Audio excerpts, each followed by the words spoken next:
힐링 가족 여러분 안녕하세요. 오늘 또 중동에서 다시 아주 민감한 소식이 나왔습니다. 진짜 몇 시간 단위로 급변하고 있는데요.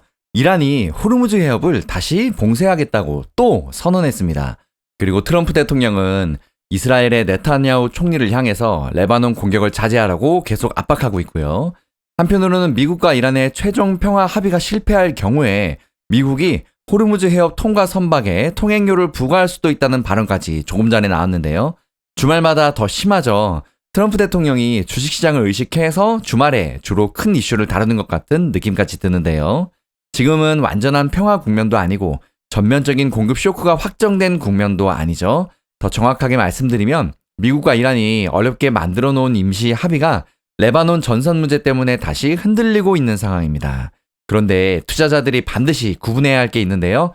이란이 해협을 닫겠다고 선언한 것과 호르무즈 해협이 실제로 통과하는 유조선과 LNG선이 전면 중단된 것은 다르다는 거죠.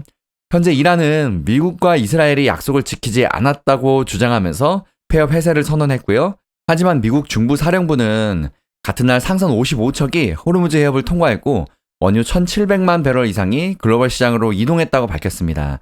즉 지금은 말 그대로 선언과 실제 물류의 흐름이 엇갈리고 있는 상황입니다. 시장은 말보다 실제 물류를 더 중요하게 보는데요.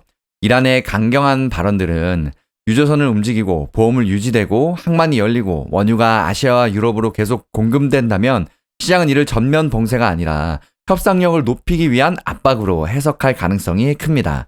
반대로 이란의 경고 이후에 선박 운항이 실제로 멈추고 해상 보험료가 급등하고 유조선들이 해협 앞에 대기하고 사우디아라비아나 카타르, 아랍에미리트의 수출이 지연된다면 그때부터는 단순한 뉴스가 아니라 진짜 공급 충격이 되겠죠. 그래서 월요일 시장에서 우리가 봐야 할 첫 번째는 뉴스의 제목이 아니고요. 실제 선박이 얼마 정도 통과되는지, 해상 보험료가 다시 뛰는지, 또 선박들이 항로를 우회하는지, 또 원유 선물 가격이 얼마나 강하게 반응하는지입니다. 호르무즈 해협, 단순한 바닷길이 아니라는 것 이번에 제대로 확인했죠. 이곳은 중동 산유국의 원유와 LNG가 세계 시장으로 빠져나가는 핵심 관문입니다. 최근 시장에서는 호르무즈 해협을 지나는 물량이 글로벌 원유와 LNG 공급망의 약 20% 수준이라는 점을 가장 크게 우려하고 있는데요. 그래서 이곳이 흔들리면 유가만 움직이는 게 아니라 천연가스의 가격, 운임, 보험료, 항공료, 물가, 금리와 환율, 또 주식시장 전체가 영향을 받습니다. 미국과 이란은 일단 최근에 60일짜리 임시 휴전과 협상 틀을 만들었고요. 이 합의의 핵심은 이란이 호르무즈 해협을 완전히 열고 미국은 이란과 평화협상 및 제재 완화 가능성을 논의하는 거였습니다. 하지만 이란은 휴전은 이란 본토만의 문제가 아니라 레바논 전선까지 포함해야 한다고 보고 있고요. 반면 이스라엘은 미국과 이란이 합의했다고 해서 레바논에서 헤즈볼라를 상대로 한 군사장전을 멈출 수 없다는 입장입니다. 바로 이 지점이 충돌하고 있습니다. 도대체 이스라엘은 맨날 왜 저럴까? 이 부분도 우리가 한번 짚고 넘어가야 하는데요. 지금 이스라엘 사람들이 최우방국인 미국을 더 이상 신뢰하지 않는다고 합니다. 미국이 우리를 지켜줄 거야 라고 생각하는 국민이 15% 정도밖에 안 된다고 하죠. 그럴 만도 한 게 트럼프 대통령 말을 너무나도 많이 바꾼 사람이죠. 전 세계 어디도 사실 지금 미국을 별로 신뢰하고 있지는 않습니다. 그리고 더 중요한 건 이번 전쟁에서 최초로 이스라엘 본토에 이란의 미사일이 떨어졌죠.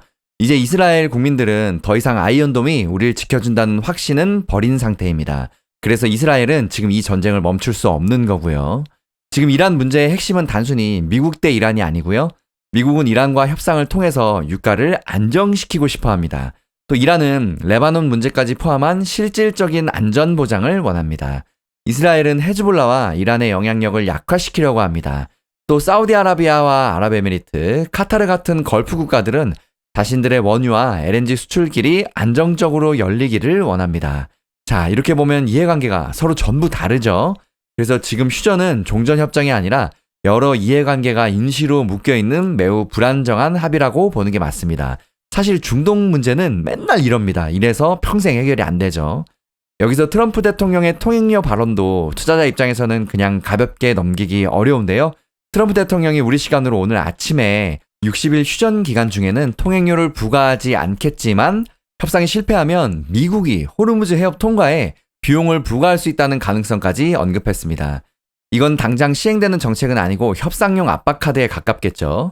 즉 앞으로 호르무즈 해협은 단순한 국제 해상 통로가 아니라 미국과 이란이 서로 통제권과 비용을 주장하는 지정학적 갈등 지역이 될 수도 있다는 말입니다.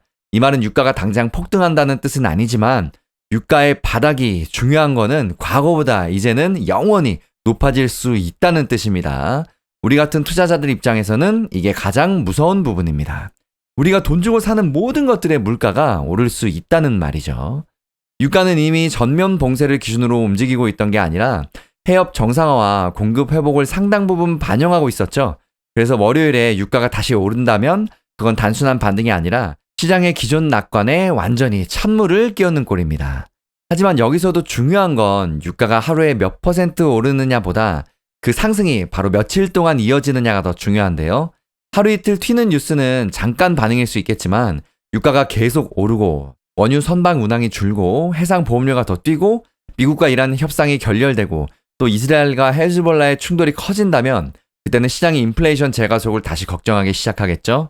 그리고 인플레이션 재가속은 주식시장에는 좋지 않은 단어입니다. 유가가 오르면 휘발유, 항공료, 운송비, 또 플라스틱들 원료, 화학제품, 식료품, 물류비 그냥 다 오릅니다. 결국 소비자 물가에 다시 압력이 생길 수 있겠고요. 물가가 다시 오르면 연준은 금리를 빨리 내리기는 어려워지겠죠.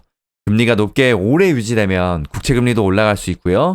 이 국채금리가 오르면 높은 밸류에이션을 받고 있는 성장주와 기술주에 부담이 되고요.